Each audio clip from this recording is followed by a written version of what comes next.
Ego Hour acknowledges the traditional owners of the land upon which we record, the Wurundjeri people of the Kulin Nation, and the Wadawurrung people of the Kulin Nation. We pay our respects to the elders past, present and emerging. Get down, it's Ego Hour.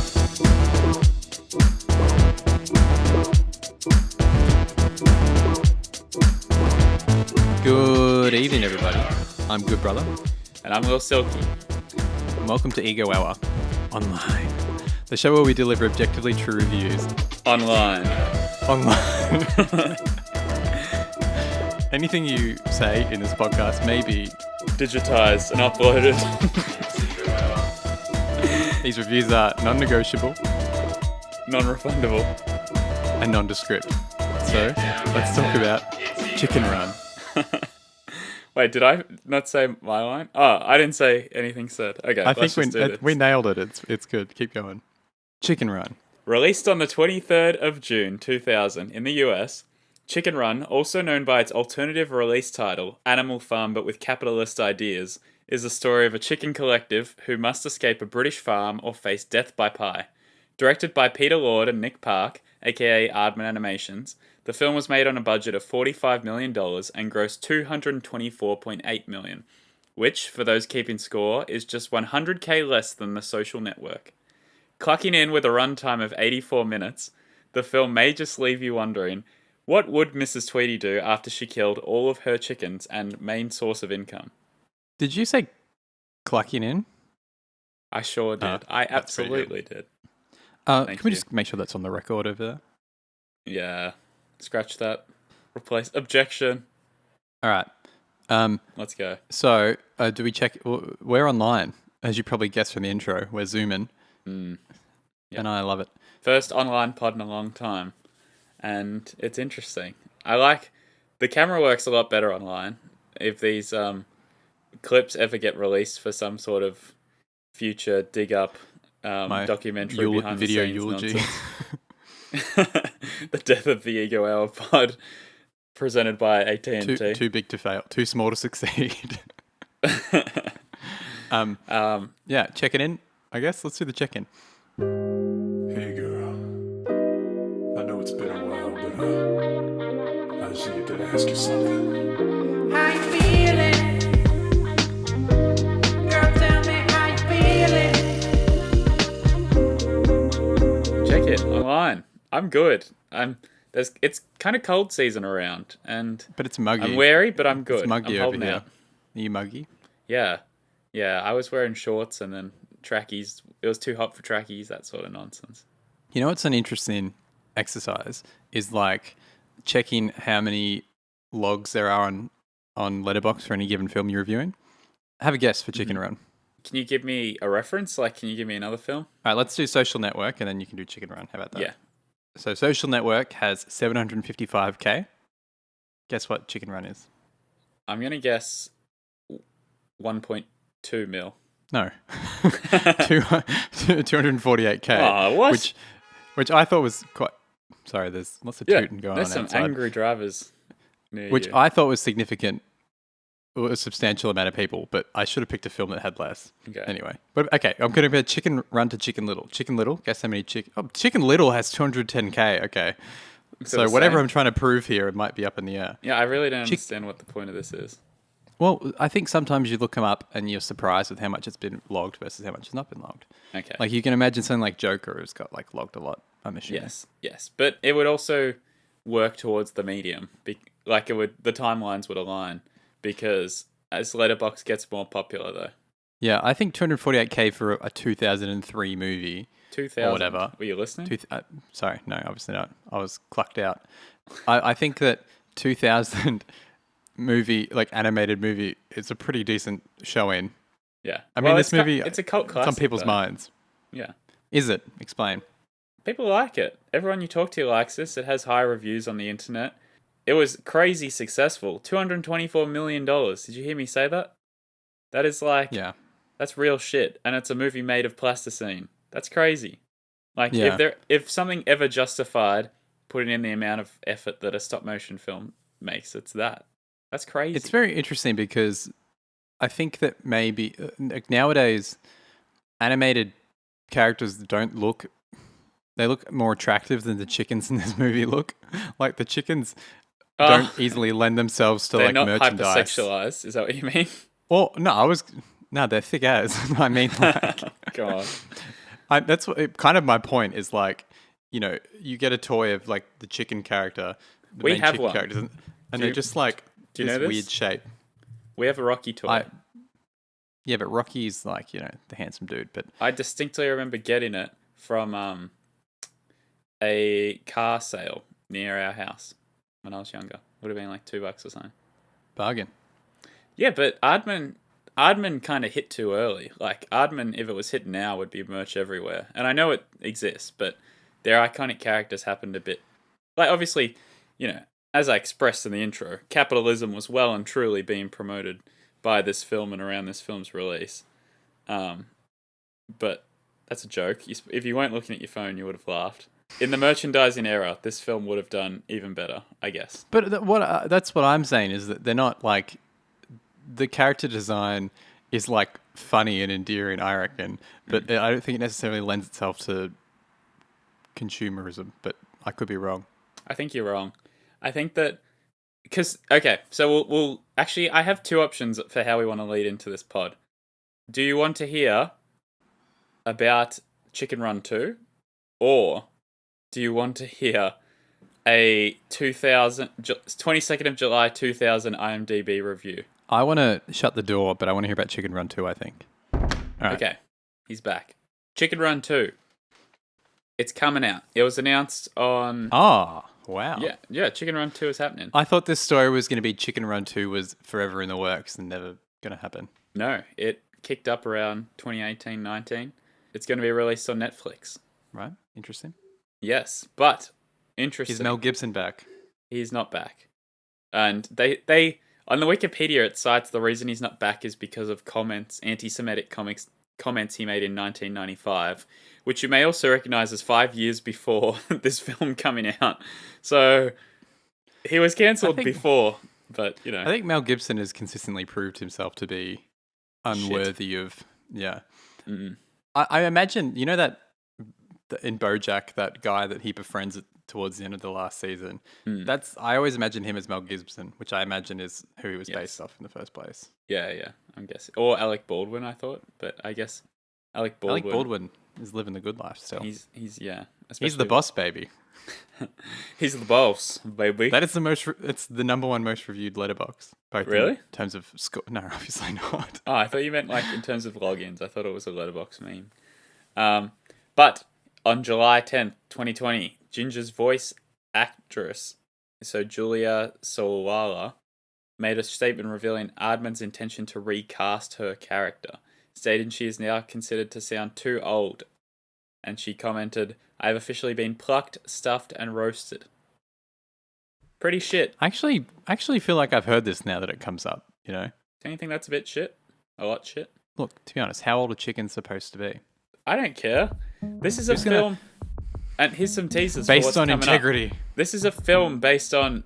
No, I'm serious. This film is built upon, like, feminism and, appropriate body representation. This is the animation film that isn't hypersexualized, as we referenced before, and this is featuring chickens of all shapes and sizes cooperating. I like this reading. You honestly didn't think this? I absolutely thought this. You thought it was a feminist mainstay or whatever. Yeah. Like, I'm not saying, it absolutely nailed. Like, I'm not saying it's, like, above and beyond, but I'm saying that it absolutely holds up 21 years later with no amount of, like, cringeness. Okay. And Yeah, no, that's fair. And the idea, I guess... it's all about, like, females working together. And even the man is, like, a letdown and a bit of a shithead. And there's good gags played at his expense sort of stuff. But this is a film built upon a female character leading the charge. Well, I would the female cast entirely, pretty much. Yeah, that's pretty cool. I guess I didn't really think about that. Yeah, even the main villain, female character. All the men in this are dumb. Yeah, they're roosters. Or hopeless. What do? They don't lay eggs. They don't do nothing. Wow, now you know. All right. Okay, what else I is also there want hear to. about? Well, like, just that they're gonna have a different director for 2020's the new one. It's gonna come out this year, I think it said. But yes, it's exciting. Another thing about the company generally now. So the company is obviously Aardman Animations is still going successfully. They've since done films. I might as well just get the list up properly. I was looking. There's been the Wallace and Gromit film. There's been You mean the Were Rabbit? The Were Rabbit. Yep. There's Early Man. I've seen it. Oh, is it good? Yeah, it's pretty good. It's not like as iconic as this, but it's good. They play soccer against developed people. The Pirates? The Pirates, correct. What's it called? The Pirates. I think it's called The Pirates. It's like Pirates, a Pirates band of something. An adventure with scientists. So, in 2000 we have Chicken Run. In 2005 we have Wallace and Gromit: The Curse of the Were Rabbit. 2006 we have Flushed Away, which was digitally animated to look like stop motion. 2011 Wow. we have Arthur Christmas, which I haven't seen. That's a computer animated one, I believe. Yeah, it is. The Pirates, In an Adventure with Scientists. I do not think that is what that got released as over here, because I've never heard. Anyway, Shaun the Sheep, Early Man, and then Shaun the Sheep Farmageddon, which came out in 2019, which sounds pretty amazing. I haven't seen Shaun of the Sheep. Shaun of the Shaun of the Sheep. Shaun the Sheep. They're all pretty successful box office wise, except for Early Man. So, Were Rabbit's 30 mil versus 194, and then Flushed Away was made on 149 and made 178. So not very great, but still pretty good. Well, not good at all for how much 149 is, but didn't, completely fail. How did they spend 149 million on that movie? Hugh Grant. I guess so. Arthur Christmas, 100 million versus 147 mil. Pirates, 55 versus 123, so that's where they had another success. Shaun the Sheep, 25 mil versus 106, so a success. But Early Man flopped with 50 mil against 54.6. Is there something to be said for the ones that are stop motion doing a little bit better? Yes. Well, as it should be, I would say. Except it seems for a bit Early Man. weird that... Early Man was unfortunate, but... Yeah, but I think that I wouldn't go to it. It's the same thing with Ghibli, you know what I mean? Where it's like, you don't come for an animated version of what you want to see. It's like the care, it's the love that was put into it, the care. And like watching this film, I was particularly paying attention to the way that they, in stop motion, I guess they're simulating real camera techniques and kind of admiring that, which I think is pretty cool. Yes, so Pirates was called Pirates Band of Misfits. Just had to close that chapter because that's... What, in Australia? Outside of the UK, because the book series is famous in the UK, so they didn't need to do that. Right. But yeah, so it's not even this cut and dry simple about stop motion, though, because Fantastic Mr. Fox was made on 40 mil and made 46.5 back. Isle of Dogs doesn't say its production cost, but it says it made 64.2, which is nowhere near the Aardman numbers, right? But they're different. Like, but I'm saying it's not stop Yeah, motion Aardman's full still stop. kid I'm talking about films, their yeah. brands. Yeah. But Aardman is like a brand. You know what I mean? It's a distinct type of thing. And when you computer animate something to look like the real version of it, it's just like, why would you not just do the real version of it? Particularly hearing how much money they poured into those ones, it's a bit... That's whack, why you do it, though. The sad thing is that, they're expensive films and they're hard films. The people who make these films are highly specialized Navy SEAL operatives who are trained to move characters. I genuinely think there would be like a talent dearth sort of thing. But there are also other stop motion studios, right? There's Leica, which made Kubo and the Two Strings and Paranorman and Coraline and Missing Link, Corpse Bride. So the other stop motion films. But this is the American company. Stop motion is very much... I guess it's something that hangs around, but isn't always commanding your attention. And I think it's cool that it won't does manage die, to yeah. stick around. It's too charming, and it obviously has this great appeal that people love. Well, even down to what's interesting is you get the Lego Movie, which isn't stop motion, but it's made to look like stop motion, which is like right down to they were scanning real bits of Lego to get like dints and chips and fingerprints on the Lego for them to animate on the computer. That saddened me when I found out it wasn't real stop motion. But it's yeah, I guess. But the animation, that's obviously great.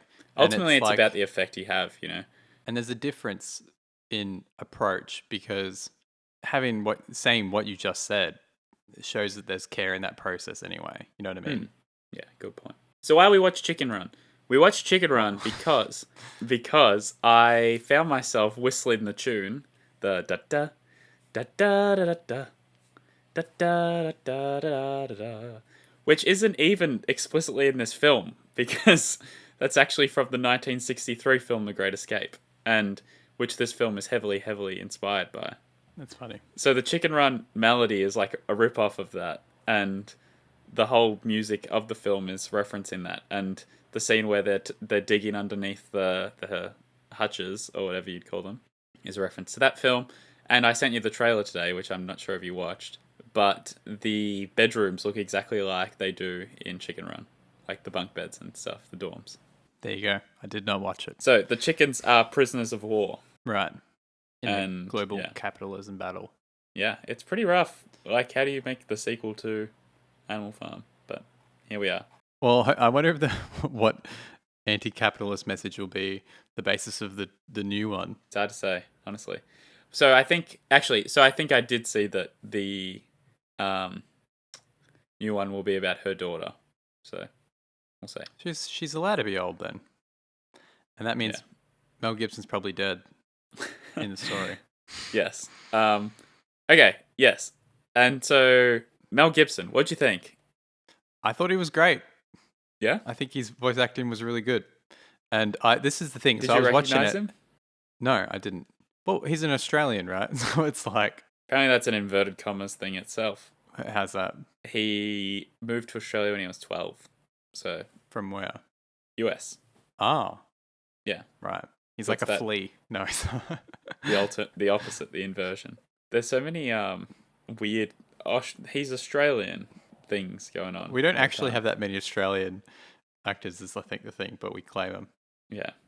I thought he was good, and I didn't recognize his voice. No, and then when I found out it was him, I was like, oh, that's a shame. But he's doing his Tim Allen Thank Buzz you. Lightyear impression. That's exactly yeah. what I thought when I heard him. I'm like, I don't know who this guy is, but they've made him sound exactly like Tim Allen. Like, I thought it was genuinely just a random bloke because I was like, and then Mel Gibson, and yeah. But yeah, he's But the very thing is- animated.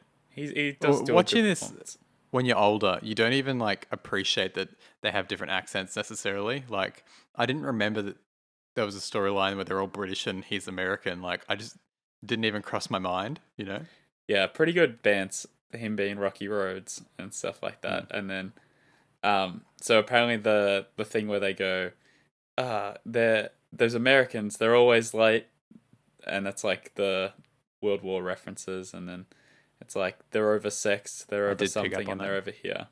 That's a America thing that they actually said about them in the World Wars. But yeah, I think a huge charm of this film is its inherent Britishness. It's nice watching a film like it knows it taps into the British stuff in a really good way. And reading about the interviews with the directors, they were saying that they found Rocky was a great opportunity for the film because it meant that you could frame the film in these two different perspectives simultaneously in terms of like a commercial appeal sort of thing. Like you had American viewers latching onto him going, how strange are these Brits? And then as an Australian, I think we align with the UK Brits. thing. Yeah. Yeah. And then you get to go, oh, these silly Americans sort of thing. Like, and him being a phony in the end, not being able to fly. Yeah. But yeah, it's really fun. And the accents are just iconic. Like, obviously, like everyone, whenever you bring up Chicken Run, you hear, I don't want to be a pie. And then there's a few other classic quotes in there. But Yeah, there was a couple ones that I remembered. You know, when you have that instinctual reaction to say the line without realizing it's in your knowledge. I remember like when they're in the airplane and he's like, "Put your Yes, legs between your yes. head between your legs and kiss your bum goodbye." that was the Which is biggest thing ever as a kid. Like, people Yeah. used to say that. Do you Yeah. agree with that? I wasn't sure it was just us or what, but Yeah, I feel like Yeah. that was a thing. That was a moment. Because yes, I fully like remembered it was coming just before I went, oh my god, that's what Yeah. this is from. yeah. And another one was like when she slaps him, she goes, "That's for leaving." She goes, And "And this is for coming still." back." It's so Like, good. why was that a childhood memory? That's so funny. I was probably like grossed out by the fact they were kissing, you know? Yeah. It's like, no. This is one of those pods where it's full of like trivia, so lap it up. But apparently they were concerned about showing chickens kissing on screen, so that's why it's a bit of a meme that you never see them kiss till the end, and even then you see it from behind of the head rather than watching two beaks intersect or something. I think that like, is it controversial? Just like it doesn't look right because you either open your beak very long and then you're like eating the other person's face, or you animate. Like I seem Tongues to remember intersecting, yeah.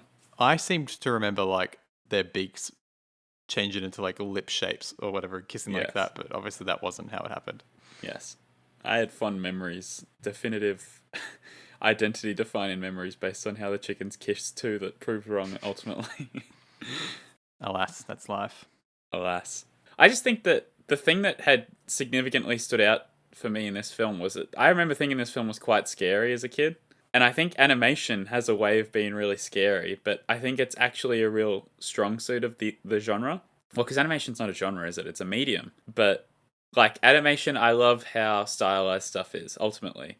Every decision they're making is to promote a feeling and a mood, more so than a regular film. Because obviously you're supposed to do that in regular filmmaking, but in animation it's so tied into it. Like, Mrs. Tweedy is such a great character, and, like, I have distinct... Actually, not distinct, but like hazy, powerful memories of like being really spooked at her hanging onto the thing with the egg on her face. Mm-hmm. Yeah, yeah. Like just completely as someone who's lost the plot and has a big butcher's knife in their hand. Like right up there with James and the Giant Peach, which I haven't seen in. Like I genuinely don't even know if I don't think I sat through that film ever, but as like because I was genuinely like 4 and 3 when I was watching this stuff because you guys being my elder brothers and. You would have been 2 when this came out. Yeah, so I don't know, did I see this? I think we had it, did we? Yeah, well, the other thing that comes up is that we had this video game. Yes. And which you linked me. And then it becomes this thing where, like, I think some of the confusion maybe with this is, like, you can't remember what's in the game and what's in real life. And obviously in the video game, you need to extend the story in different ways. So I remember always like being confused as a kid as to what the real story was, and like I always thought, like the game's like the real version of it. The best example, because it's like more content, do you know what I mean? So you just think that it's the proper version. It's expanded universe. A big part of this for me, one of those was getting Spider-Man 2, and I remember like the climax of the game being different from the movie, and I hadn't seen the movie, but I'd played the game. Oh, the game, like they always release the games before the film comes out, so I think that I got the game, and then I was like, oh yeah, I know how this ends. Like I know what happens, and probably telling my friends that as well, and then going to the cinema and it like being different. And I was like, what? That's not what's supposed to happen. He's like, shut it off, Otto! Shut it off! The power of the sun.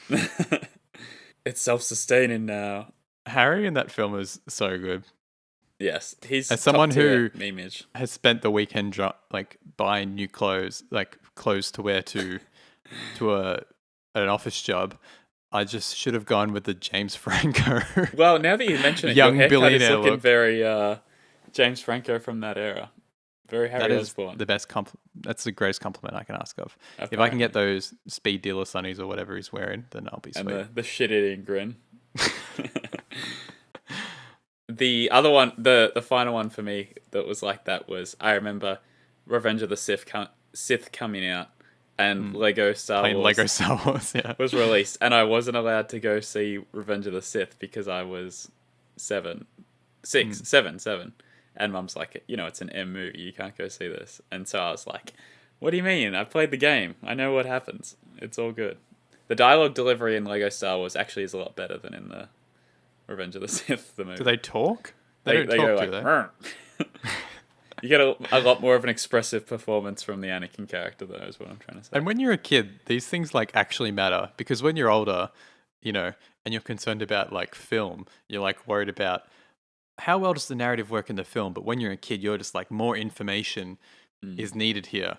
So you have like the big Star Wars book, right, that you have with it, and it's got more shit, and you're like, oh, well, actually, this means this because of this, and like that's all gold for you. Yes, I think it's very much a feeling that I like. It's so fleeting and fleeted that you kind of took stuff as more just like legit. You didn't question things at all. Yeah. Because like Chicken Run, I knew that she wanted to get out, and I didn't really question why she wanted to get out of the coop, and I didn't really think about her dying. Like, it's the emotional cues that you get from the film, like the lighting and the sound effects and the music, that you feel these movies. But then simultaneously, like, you don't really know if movies are good or bad as a kid, so it's really pleasant when you go back and watch stuff and you're like, oh, this actually was good.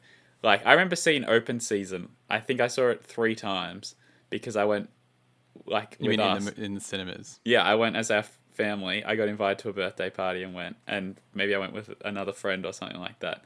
And I can remember watching that film and being like, man, I'm sort of bored. Like this isn't as good as the first time I watched it. And that was sort of my introduction to films aren't necessarily good. Yeah, You know? that's a good point. I remember seeing the third Transformers movie and being like, Yes. wow, this is sick. And it was like 3 hours of action. And then I went again with like friends and I was like so bored. Yeah. It's so the weird. second time. But Wallace and Gromit was sort of around in our childhood, flying on Amstar Airways, is it? Or Amtrak or something? They had a promotional campaign with Wallace and Gromit. So we had, like pencils Satchel, and didn't we? rulers. Yeah. And Wallace and Gromit. And plus, like, I don't know, maybe the channels just used to show Wallace and Gromit movies, but like, we'd seen them, and I'd seen them a few times. Like I think reckon they it- played them on ABC or whatever. You Yeah. know what I mean? And you just watch them a bunch. It's like The Great Escape and The Trouser one as well. That's another show that's kind of spooky. Like Aardman kind of got spooky, which was kind of cool. But like in the one with the dog and the dog's a robot, when it's like skins pulled off, it's really spooky. And as an adult, you can be like, oh, that's really cool stylization and great character design. But I don't know. The conclusion ultimately would be that you should make good kids movies, like, because kids are smart and they can handle good stuff, and it's rewarding when you can go back and see that these films are well made and well written and well crafted, right?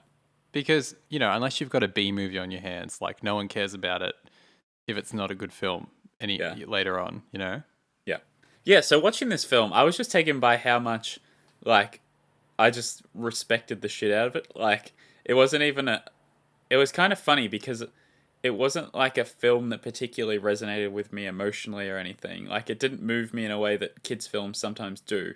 Like, how watching an old kids movie, you're like, oh, man, right in the feels. I remember thinking about this emotion when I was a kid. Like, this film, I feel like a lot of the appeal for me was the production design and the style of it. It almost comes across as a criticism, but I'm saying that, like, it wasn't. It was more just this is a film where actually the spectacle is like the best part of it, and it's the watching the because sets and the characters and stuff. the narrative is as kind of run of the mill as they come, I guess. You know what I mean? It's very I think simple. maybe the distinction is like what you're saying, that there is real danger as opposed to like lots of kids movies. It is kind of grounded in a bit of realism, which is nice. But yeah, go on. I always enjoyed, like, I remember when I first was like leaving school, high school even, and trying to figure out what I liked in films. And I like films that have a plot that doesn't have arbitrary setbacks. And I think this film does a good job at that. It just keeps raising the stakes in a legitimate sort of way. Yeah. First of all, by developing Mrs. Tweedy as like a spooky character, and you're like, oh, I hope she doesn't get caught. Who knows what'll happen? Because the dogs are kind of scary. But then it's just like, oh, no, now she actually needs to get out because all of them are going to get killed, Mm-hmm.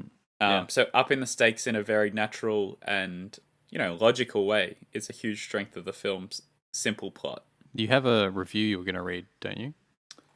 Yes. So as I referenced earlier, another, segue into this discussion that I was considering was an IMDb review. So I hadn't thought about this until today, but IMDb actually has the potential to be the original Letterboxd because there are reviews from old years on there. You mean have you like noticed that? timely, like on? Yes. Like yeah. So Absolutely. here is a film review called Simply Delightful Viewing, dated the 22nd of July 2000 by Big Spend. And it reads like something I would write. So, as an older gentleman with a rather refined taste in film viewing, I was surprised by how absorbed I got in this elaborate cartoon-like feature.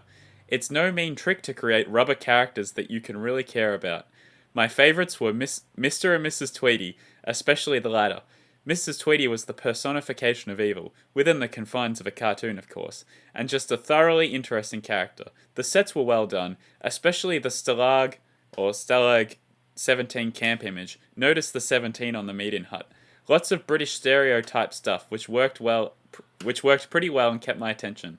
Fast-paced without becoming just another Roger Rabbit. There you go. Reading this review as a younger gentleman with a refined taste in film reviews, I'm surprised at how interesting this review is. Go on. I clicked on this guy's thing, and he only had like 3 reviews. In 2002, he had a review for a film called Searching for Bobby Fischer, and here's how it goes. As I watch this completely absorbing movie, I'm reminded of the atmosphere by the 1972 Fischer-Spaxi match in Iceland. Literally everyone I knew that could competently execute a king's castle was playing chess every day. Novices strived to improve their games. Beginners wanted to learn to play. But even more, I was transported back to high school as a 15-year-old playing on our school chess team. I held the number 3 spot on our 5-man squad playing against other schools around the city, Los Angeles. I won my first 2 matches, then faced a kid like Josh's opponent in the final climax. Like that kid, my opponent was a steely-eyed adult in a kid's body. But unlike Josh, I failed to beat this guy and our team didn't win the tournament. But it was an experience I'll never forget, and I am grateful to this film for giving me a reason to remember it all. 9 out of 10 stars. This guy is awesome. I'm Bravo. sure he's moved over to Letterboxd. What's his name? His name's Big Spend, but he's Big an Spend. older gentleman, so Big Spend, if you're listening, I hope you're still out there. I hope you're still riding, and yeah, if you so wanna this collab, says hit stuff us up. about. I think this says more about the state of the internet. In that, so like nowadays we're on Letterboxd and talk about, that's all we're always plugging it on the pod.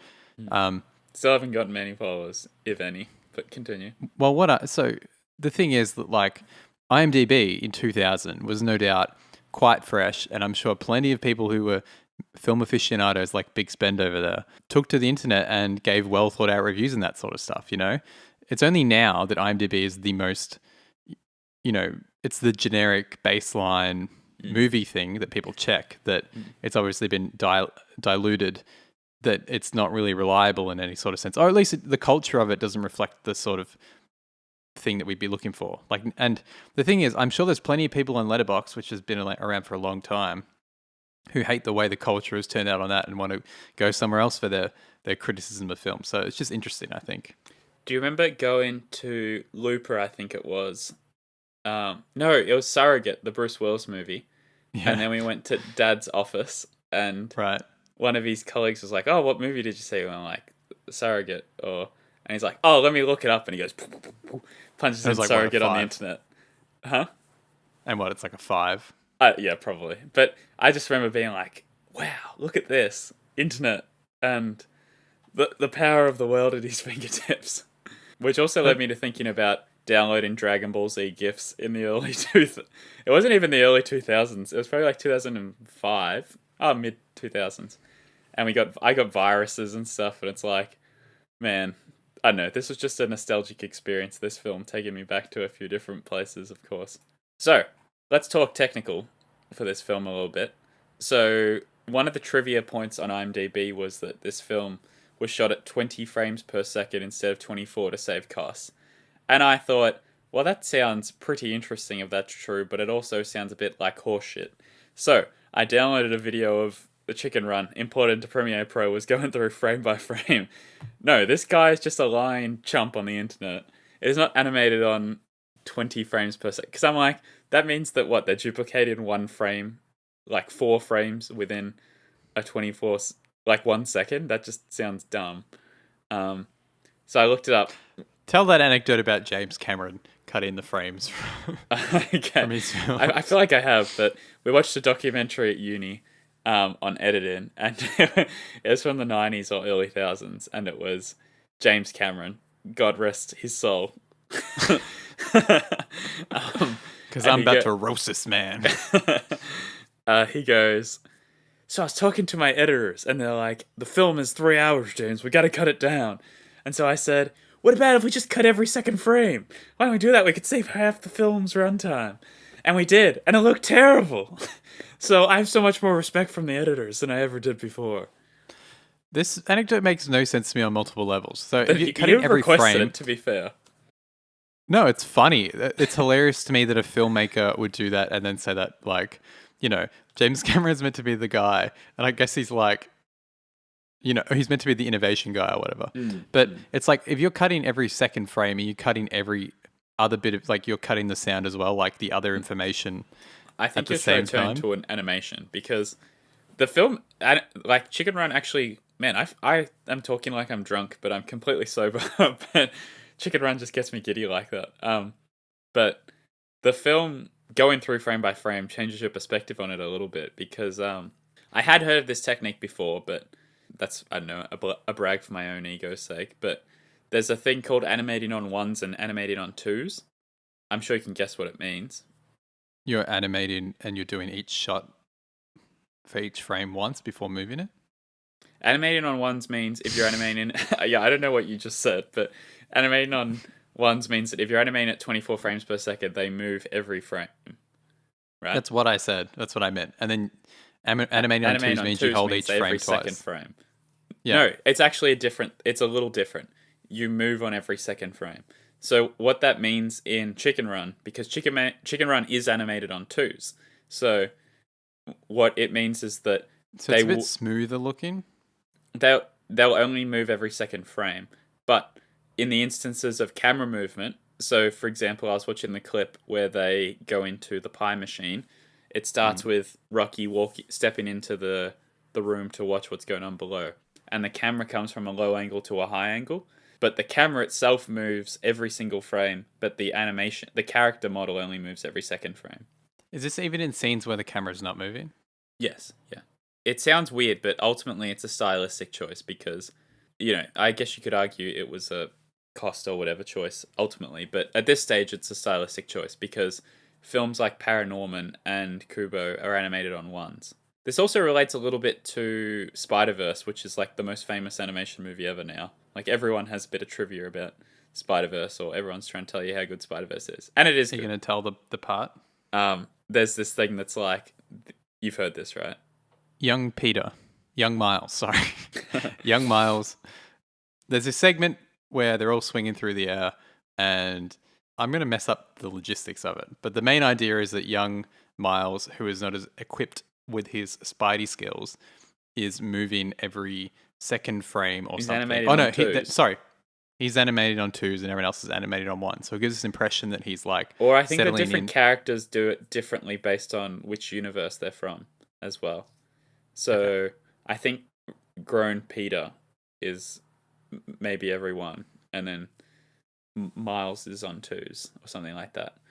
But the ultimate effect, like that's actually such a great example. Make it clear to the audience what this is, what's happening then. So it means that if they're swinging through the air, Miles is staying in the same spot for 2 frames, whereas grown Peter is moving, like, because they're still going to be covering the same distance. So let's say they're moving like across a quarter of the frame into a quarter of the image in 2 frames. Mm-hmm. Miles will just do a bigger jump between his 2 frames, whereas Peter will have 1 step in between or 1 movement. So it's not as smooth looking.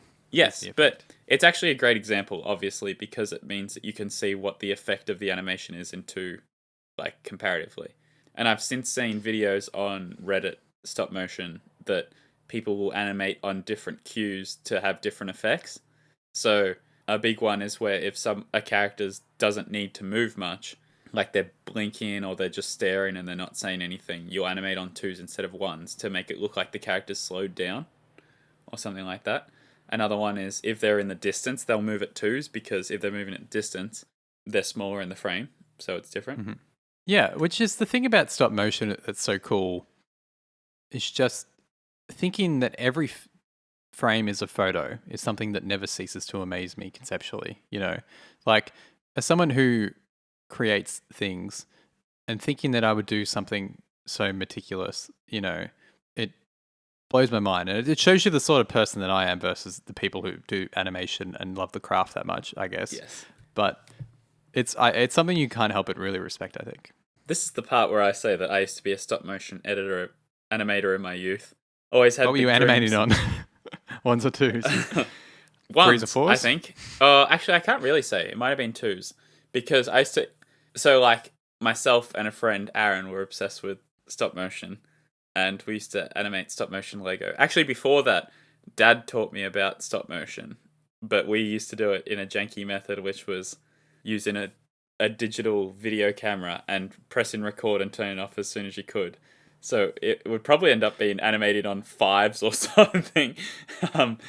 But yeah, like it was just so cool that you could use your toys to tell stories. Like I was so obsessed with that idea.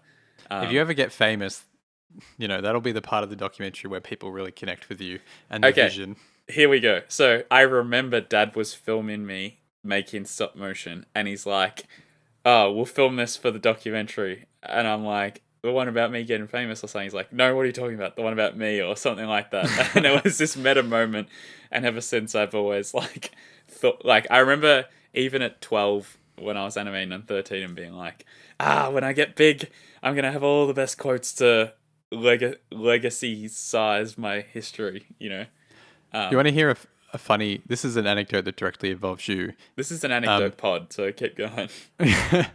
So, when we were younger, we went on holidays, and Tom was always been like a very performative young man. Okay, well, I mean, if it's making you embarrassed, no, but it's fine. Anyway, I mean, so we're in Queensland and we're in a we've got pool. a few angles this could go actually. We're in Queensland and we're in a swimming pool, and there's like band singing songs. And Tom, who's like 6, walks up and says, "Ask if you can sing a song." Yeah, I or think 5. I was 6. Yeah, 5 or 6. And so Tom, 5 years old, sings "What About Me" on the microphone to like the crowd full of people at the hotel, just like trying to enjoy their day. And it was like hilarious and very cute. And the guy was like playing the shaker in the background as Tom was singing, and everyone cheered, and it was amazing. And I remember like it being really funny, but then like being the person who who imagined them being the music man, I was like jealous, and I was like, Really? yeah, I was like, You were I was already like, a music man. in my head, I was, I guess. Damn. I was really into Black Eyed Peas, so naturally I thought that it would be my career. And I remember being jealous, like, that was like, that's like the moment that you have, like, where you're going to be a star, you know what I mean? I was like mad that I didn't have that moment. I've never heard this side of the story. This is It's very a dark truth that I've never revealed until now. Yeah. Well, please. I'm sorry. I owe it to you. I liked. And it was I pretty blame cool it for being my a kid. lack of success. It was pretty cool being a kid and having plot armor. Is all I gotta say. Like the fact that I could go up to a band and go, "Hey, can I sing?" Like imagine that sheer arrogance now. Like it would not play the same way, but I was. It's because you're cute and you're young. Yeah. Yeah. To bring this back to, so I did animate, and you can still find my videos on YouTube, at least some of them, if you look up Game Time Studios on YouTube. My dunk video. So I actually think, okay, here's a hot take for you. I genuinely think I have the best NBA Lego animation, and I still believe that. I always look at, because stuff comes up every now and then where some guys animated like highlights of NBA, and they were animating on 2s, and I was animating on 1s, and I did a Lego dunk contest, and it hasn't been uploaded to the web because it never got finished, but I was doing some crazy shit. I was doing green screening on Corel Paint Shop Pro, not Adobe. Like, have you seen these clips? They're pretty good. You should upload them to the Ego Out podcast channel. Yes, maybe. But Game Time Studios, Shaq posterizes Antoine Walker, and Iverson breaks Kobe Bryant's ankles. Look them up. Those are the prototypes. I got better, and I'm saying that I'm sitting on like a vault of footage that was better than that. And you gave up You got to leave at the top. all the schoolwork. I can remember with Aaron like uploading stuff to YouTube and being on YouTube and refreshing the page trying to get your views up, and Something that you do till this day. Yeah, it's amazing how many views Minari has on YouTube. But also the shameless self-promotion, going on other people's films and being like, my animation's better. And you would actually get views from it. I wish, because the thing is, I often, if I'm like watching a music video and someone comments like, "Hey, this is great, man. My dream is to collab. Check out my thing." I just click on it, and I don't know why, but I do it. It works, and I listen to it. And you want to laugh because it's such a meme now. It's like, "Oh, bro, just check me out. Oh, I wish I could funniest have as many ones- views as you. The funniest ones are like nowadays on Facebook. People have like a verified tick and they'll comment on like Drake's, some random Drake post and they'll be like, "Hey bro, hope you're having a good day." Like random shit like that. And What then about it's got Donkey? like All of Donkey's comments are full of verified ticks, all the top comments, and it triggers me. It's like, oh, cool. Like I respect it because it's like you're Donkey's. kicking out all the authentic YouTube users. So basically comment on any of our videos and we'll reply and we'll appreciate it. Yeah, comment on our videos and say, "Hey bro, would love to collab." It would be a highlight. If you want to collab, we will collab. We'll Whatever literally that collaboration may be. Yes, genuinely. So the reason that you know that it's a stylistic choice in Aardman, the animating on 2s, is because in moments they will also animate on 1s. So in the pie scene, Rocky lands on the conveyor belt and Ginger's hanging upside down and Rocky's trying to get to her. And you know how he slips at the start? As he's slipping on the conveyor belt, he's animated at 1s. So it's a different effect. That's where you can see the difference. Mm-hmm. The pie sequence in the pie machine is pretty damn good. Yes, it's a great scene. Obviously, strong, Raiders of the Lost Ark referencing, leaving the hat. But I love the what I music's really that. like about kids' movies is that they can do that. Oh, like animated films, like It's an that's not a animated new- film thing, yeah. mostly.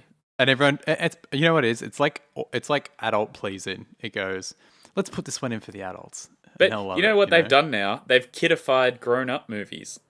Marvel, that's what they do. They thought, You're right. oh guys, do you remember Indiana Jones and Back to the Future? They were pretty good, weren't they? Oh, 9 Inch Nails. That one's good. I respect that. Captain Marvel. Big win for the Marvel business. 2.5 stars. 3 stars. 3 stars, yes, sorry. You like Captain Marvel and Spider-Man Homecoming. That's it, right? I like Spider-Man. Spider-Man is far and away Marvel's best character. So, I'll continue with some trivia if you want. How much trivia is there? Because A lot of trivia. It's a trivia-heavy movie. okay? Let's smash out the trivia and then talk about The plot. the film. Okay. Yeah. This is obviously a different kind of pod. This is a pod where you're hanging out with Nick and Tom talking about Chicken Run. So strap yourself in and let's move on 2s. This is Ego Hour Online. This is Ego Hour Online. This is Ego Hour Online. So we're not, we don't have to please the advertisers or anything. We are Yeah, unhinged. exactly. The Academy Award for Best Animated Feature didn't exist until 1 year later. I feel like this film was How does important that make in sense? creating this. Guess. Okay, so obviously you're thinking, what do you think won the first? Shrek. Yes. Congratulations. So it won the award in 2002 for 2001. Shrek, yeah, is up there. Wow, a classic. it's a good couple of years of animation. Yeah, I think you actually had to be a good filmmaker to make an animated movie this early on in the game, though. Because Yeah, Toy good Story is the first computer-generated film. That's 95. Toy Story... So, like, Pixar genuinely owned the field for a while there. Like, there wasn't animated feature lengths yet. And then we get to the 2000s. So, like, all the Disney 2D films just didn't get awards or like weren't actually treated as cinema. That's pretty crazy, isn't it? I guess they were novelty for so long. But yeah, it's crazy that like Toy Story, and I think this film genuinely was a cultural moment. Like to earn 200 million is pretty huge. What won Best Picture in 2001? Was it like I'll look it American up. Beauty or something? I'll look it up. So, Nick seconds ago just asked me what the best the best picture winner was in 2001 for the year of 2000. The nominees were Traffic, Erin Brockovich, Crouching Tiger, Hidden Dragon, Chocolat, and the winner was Gladiator. AKA Interesting spread. not as good as Chicken Run. Yeah. Who's still talking about Gladiator? Who's have still talking you about seen Chicken Gladiator? Run? I haven't, actually. Joaquin Phoenix Yikes. is in Gladiator. Joaquin Phoenix is an interesting man. All of his performances have aged interestingly because I think he has a very intense face, and like you see him and you're taken to him at his Joker now. I don't know. Maybe that's just me. I don't I don't associate him with Joker as a baseline. I'm very much Or the more. Master, I guess. But I'm more PTA Joaquin than anything, or Johnny Cash, I guess. yeah, Johnny Cash. But he is such a good Johnny Cash because he like is Johnny Cash in that. I feel like he rises above Joaquin in that film. Anyway, so on November 9th, 2018, Aardman announced that the heads of the company, Peter Lord and David Sproxton, would be transferring majority ownership of the company to its employees in order to keep the company independent. Bit of trivia, bit of fact, pretty wholesome. Do you reckon? Yep. That's good. I like that. Bit of trivia, bit of fact, and a whole lot of wholesome. A whole lot of heart. The company's name means nothing, according to Peter Lord. It is a smash together of the words Aardvark and Superman. Aardman. There you have it. Right. Within the pie machine, there was going to be another Indiana Jones reference where Rocky was going to come face to face with a chicken skeleton inside the machine. Would have been a bit weird. Edgy. It doesn't make sense logistically because no one's been killed in the machine yet. Well, he said they bought a used machine. How cheap is that? Was originally the line. Right. I feel like that would have been force in it, so I'm glad they cut that. Here, this one's pretty hilarious. John Sherian's character, the circus man, his initial part was a lot bigger, but he was eventually cut down to what he currently exists with, a single line of dialogue, sure. And he was flown from America just to do the part. How funny is that? He got paid. Yep. At its peak, the crew consisted of 200 people. That's cool. Yep. I like that. Good for jobs. Stop motion, good for jobs. Well, You not should run really. on a 2000 isn't. policy. It's not Mission Impossible 8, you know. Yeah, true. An animator would be pleased with shooting 6 seconds of footage in a week. Industry norm. Mel Gibson was intrigued by the role because his kids were Wallace and Gromit fans. That's why. Good for that's how Mel they got Gibson. him. Let's do some story. So how long do you think it takes Aardman to realize other things? Like, if it took 5 years, 20 years for them to be offended by Mel Gibson's anti-Semitic comments? What else are they just finding out right now? They've got this really good lead for the next film. Kevin Spacey will be voicing the male protagonist in Chicken Run 2. Classic. Well, let's snap to it. Let's get some film analysis done on this film podcast. So, yeah, I was amazed at how intense the themes are of this film. Like, they murder it. They murder. Like, the stakes are that she will die. Pretty intense, pretty heavy.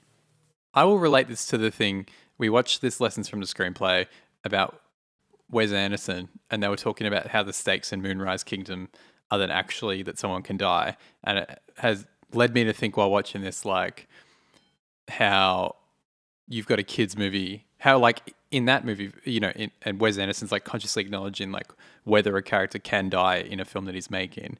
And to have a kid's movie and to kill, like, a chicken in, like, the first, 10 minutes or something like that is pretty legit, Yeah, okay. Another reason I think this film has to do with gender issues and body stuff.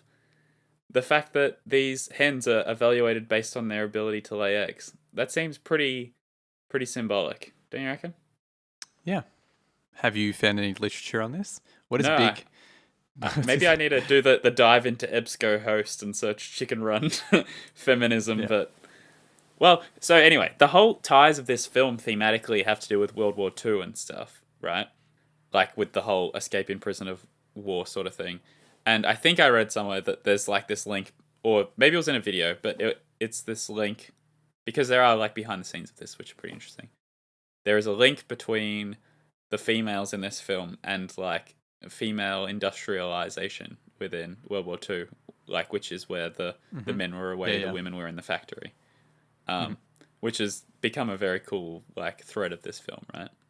And Yes. I don't know. I guess I'm just treading around the circle because I don't have huge things to weigh in on. But it is fantastic that this is a film that's promoting good representation and positive ideals. Like, because I don't think kids' movies do that. Kids' movies, the bad ones, just lean into the same old stereotypes. And kids' movies trade a lot on, animated films particularly trade a lot on what you've seen before. Mm-hmm. So it is cool that they can, Do you know what I mean? Like, Well, they it's trade cool. on archetypes and stuff. As being a, can reflecting on the sort of things that impressed me when I was a child. It's like anything with a female lead character was not necessarily in my interest because I didn't relate to them. Like you go and watch The Incredibles and it's like, you like Dash because he's a young kid and you're like, I'm a young kid, So and to think that it never crossed my mind as a kid that all the lead protagonists in this film are women except for one is pretty cool, I think. And even then, he's a bit sus, which, like, he's cowardly and, like, he doesn't conform to masculinity expectations completely, right? Are you saying that? No, it's not that he's pretending to be a stereotype that he is not. I guess. Yeah. Who's your favorite character in this film? I like Ginger. She's good. The lead. And then obviously the one who's the joke, who makes all the jokes. Babs. Who says all the dumb stuff. Babs. You can't not like Babs. Yeah. I like the rats. Yeah, they're pretty good. They're funny how they like I'm glad they never do anything that's too villainous. I like that they're just sort of banter. Like, because they're classic Aardman. I don't know if they're classic Aardman, but they feel like very Aardman and very British or something like. Yeah, just the fact that they like have no consequence and they're just commentating for gags. Yeah. But yeah, and like the fact that they want like the whole like, oh, we got a great deal thing is pretty funny. And then like them watching them trying to fly and just riffing jokes as they like fail their flying is pretty great. Mm-hmm. Yeah. And I do love the animation in those sequences where they've got everyone doing the same thing.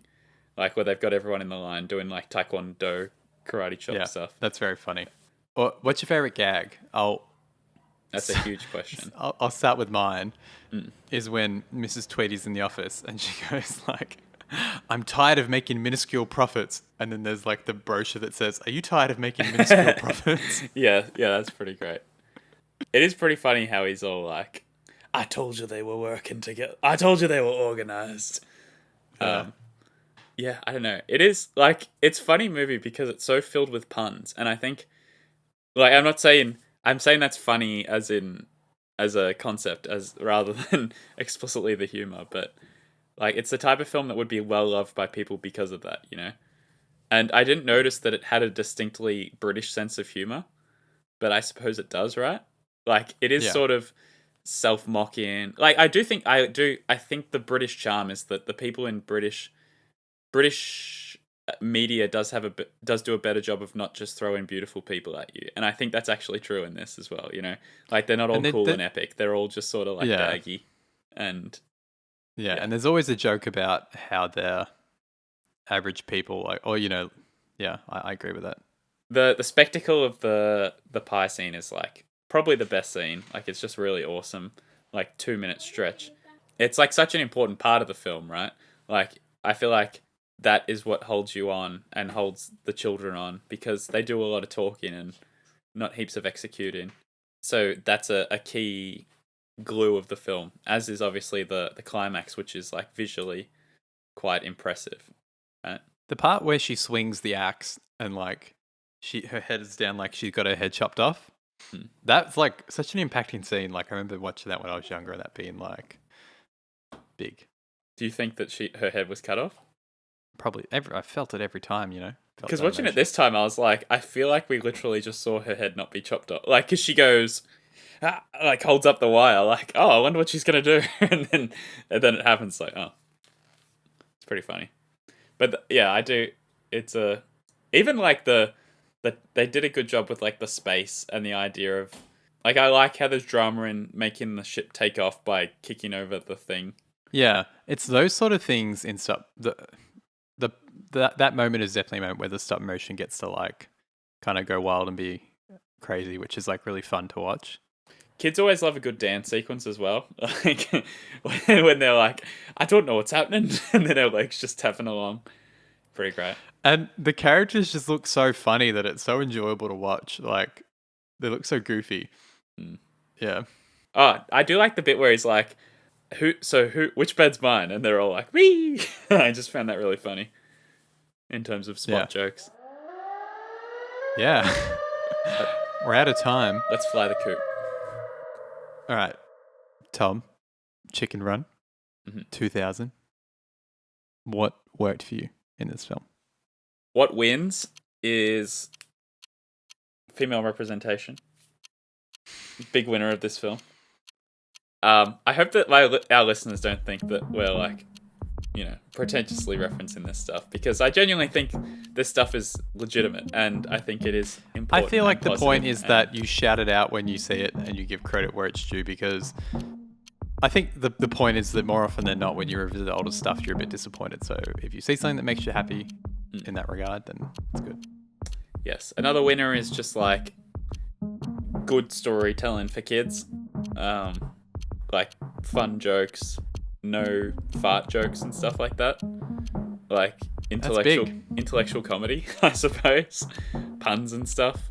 But the biggest winner of all is production design and world building, and like that relates to camera techniques. Like some of the shots are just so impressive. Like the one where they are following Mrs. Tweedy walk in to investigate them as they've lined up, and like the camera drops down to go behind her legs and stuff. It's like spooky as heck, It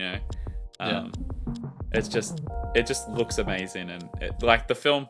So much of me enjoying the film is just enjoying that it's like a well-crafted film and like a unique film. All right, what would you change? What would I change?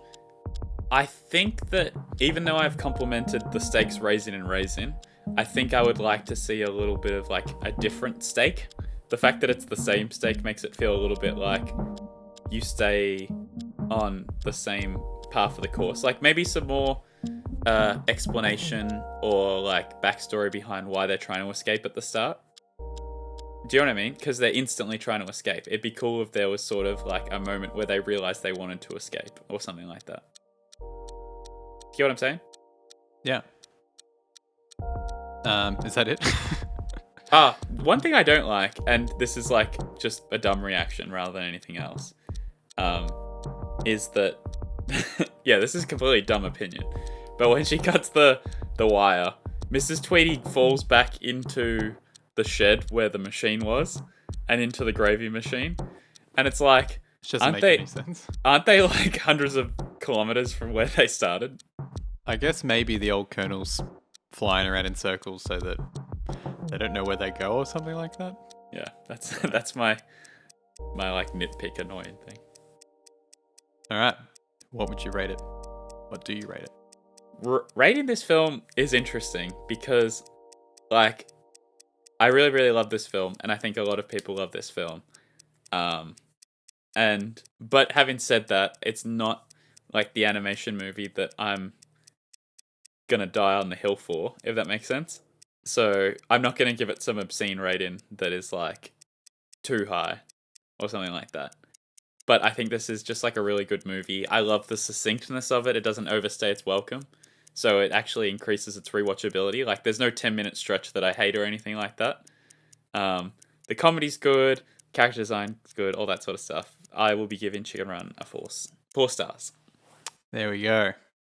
Yeah, I mean, it's hard to talk, like, I like all the same things you like. I like it because it's part of my childhood. I like the animation a whole lot. I guess I have a similar feeling in that I think that it's not like something that ridiculous, you know, comparing to something like maybe Fantastic Mr. Fox, where it's like that's inspiring and something a little bit extra about it that makes you be like, this is. It's like the think piecey stuff of it. Like there actually are like crazy emotional beats that hit you in that exactly. film. So with this, you and I going like, how good is this for a kids film, like for kids, and as an adult, it's pretty satisfying at the same time. I like how short it is as well, which is good. Like you're right. There's no section in this that overstays its welcome, which I think is by the fact that it's a stop motion film where they just don't fuck around and like waste your time. Yeah, you know. And I think that more movies should be like around that 120 range. Like, let's be honest. Yeah. Because if you're not gonna do anything else with the storyline, and you know, it's criticism for you, but it's also like a good part. It's just like this film doesn't complicate things at all. Like there's a bit of a love story and that's it, you know, and let's just roll with it. Yeah, I'm gonna give it a 3.5. Okay. Sad it's not a 4, but you know, fair enough. It just didn't. I don't know. I think like there's another film from this era that I'm just waiting to watch. That's like I know what it is. I know what the best film from this era and most under. Actually, I have 2 candidates because they're like fairly rated, but they're like really really good. Go on. Are you spoiling it or not? I don't know. Do you want me to or not? Well, by the time we get around to doing whatever film that is, Yeah, they're probably out. So the 2 films that I would nominate for low-key the best films of this era, Lilo and Stitch and Emperor's New Groove. Yeah. Love those I haven't films. seen either of them in recent memory, so Yep. I'll let you know.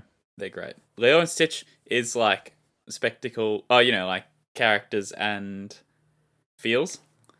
And Emperor's New Groove is just hilarious. Like it's great. Well, it's funny, you know, this film actually is funny in that when you make a kids film, you've got to have some message or moral or something like that, you know. And this is one that doesn't really say something that's an easily digestible message for kids. I think Maybe it is. don't- It does actually. You're What's that? missing body expectations and female empowerment. Right. That's genuinely the strongest theme I could take from this film. Honestly, it's about like So cooperation. maybe that's the deep part that's missing. It's about Yeah. being a team. Maybe or I am a it's like- phony all along. This should be a 5-star movie in my books. Wait, now why is it a 5-star? Because of cooperation. Yes. And the beauty Yeah. of accepting chickens for who they are. All right. Well, this has been a interesting pod Yep. because when the I was gonna say like when the lights are out, but it's not ego hour late. It's ego hour. Online. When we're This is plugged like- in, Yeah. when we're wired in, this Yeah. is what happens. That's what happens. What do we plug in? We're plugging. My letterbox. LILSILKY. Lil Silky. Please follow me. I think we're plugging your YouTube Game Time Studios if you want to see Yes, some big stop plug. motion animation. But tell us Like- if you check it out. Like, because I don't Comment. have to log into that YouTube channel anymore. But we'll comment on that. We'll be refreshing. Yes. I'm going to be that guy who's like, hey, I uploaded this video 15 years ago, but I don't have my password anymore. You know when you say that? Pretty classic. And I just want to say thanks for the support. It means the world to me. The comment I didn't make was that I absolutely am going to make a stop motion movie in my life. I don't know if it's a long form stop motion, but it's going to happen. Like, I just love this shit way too much. It's good to hear. All right.